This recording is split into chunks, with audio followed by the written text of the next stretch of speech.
여러분 안녕하십니까?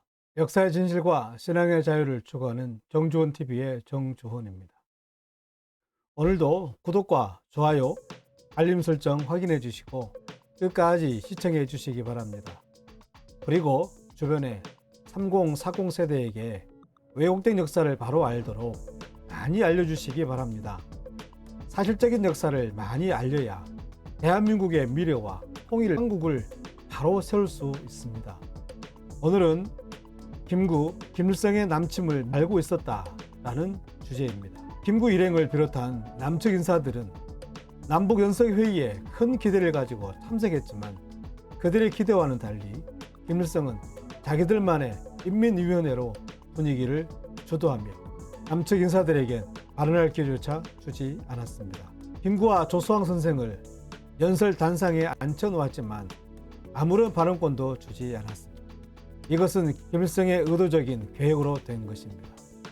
왜냐하면 김일성은 남북연석회의를 빌미로 평화쇼를 연출하여 남한 정세를 교란하고 50선거를 방해함으로써 남한의 단독정부 수립을 저지할 목적으로 진행되었기 때문입니다.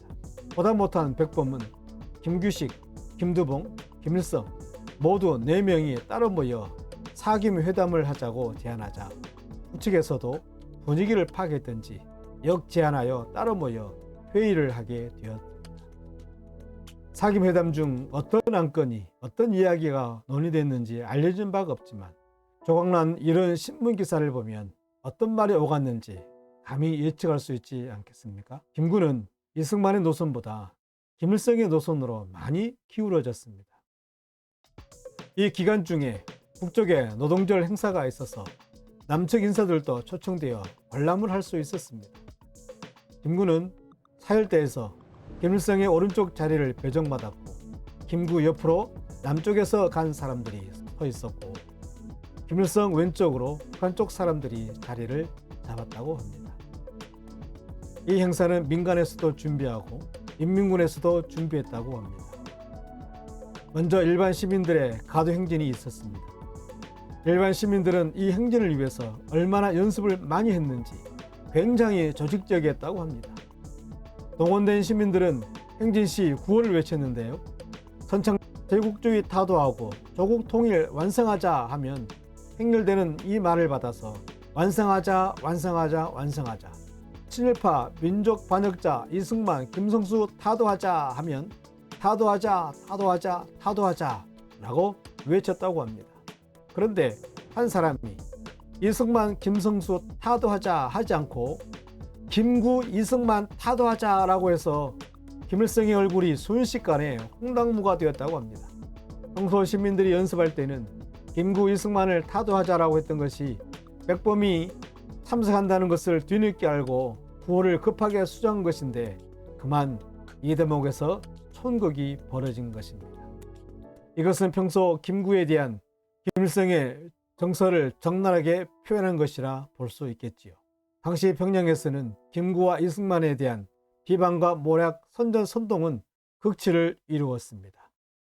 도로의 전봇대, 목욕탕의 긴 굴뚝, 거리의 벽, 사람이 모이고 눈이 확 띄는 곳이면 김구 이승만 타도라는 구호가 붙었다고 합니다. 김구 일행이 평양에 온다고 하자 다급한 나머지 김구 이름 위에 먹칠로 덧칠을 했는데 비가 온 뒤 먹물이 흘러내려 김구 이름이 그대로 드러났다고 합니다.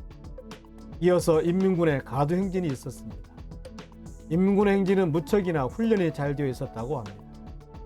인민군은 당시 국방경비대와는 차원이 완전히 달랐다고 합니다.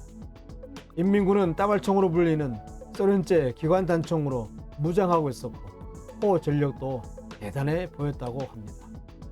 북한의 인민군 주요 간부들은 중공군에 가담해 일본군과 싸웠던 사람들이라 전투 경험이 풍부했는데요. 남한의 국방경비대는 그런 전투력을 갖추지 못하고 있었습니다.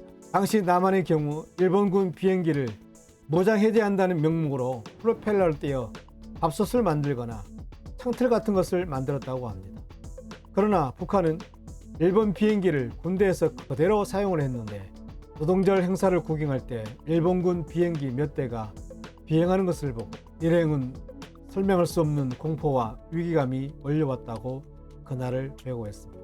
이승만은 외교로 독립운동을 한 반면 김구는 무장 독립운동의 전문가입니다. 실제 무장대를 만들어 국내 진공작전 직전에 해방되어 뜻을 이루지 못했지만 나름대로 군사작전에 식견이 있는 분이 아니겠습니까? 그런 김구가 인민군의 가도 행진을 보면서 훈련 정도를 가늠할 수 있고 무기체제 또한 파악할 수 있는 것은 삼척동자도 다 아는 사실 아니겠습니까? 이 정도로 준비한 것을 반드시 남침을 강행할 것이라는 것은 강 건너 불을 보듯 뻔한 것 아니겠습니까? 인민군의 행진으로 공포와 위기감이 몰려왔다는 것은 일촉즉발의 전쟁의 위기를 느꼈다는 것이 아니면 무엇이겠습니까? 김구 일행이 인민군 행진을 본 것은 그야말로 남침 야욕이 명백한 군사 퍼레이드인데 이것을 분석하여 미 군정에 보고하고 사태의 심각성을 폭로했더라면 한반도 역사의 물줄기는 달라졌을 것입니다. 에치슨 라인이 한반도를 포함하게 되었을 것이고 그러면 미군이 한반도에서 철수하지 않았을 것이고 김일성의 남침 야욕을 거세할 수 있었을 것입니다. 인민군의 명백한 현장을 목도하고 충분한 사실 증거가 있음에도 불구하고 남북 연석회의에 참가했던 김구 선생과 그의 일행의 침묵 방관은 역사적 책임을 회피할 수 없습니다. 김구 선생의 남북 연석회의의 결과는 무엇인가요? 한반도 통일 정부를 내세웠지만 오늘의 국론 분열과 국민 갈등의 원인이 되고 있습니다. 역사의 진실과 신앙의 자유를 추구하는 정주원 TV였습니다. 감사합니다.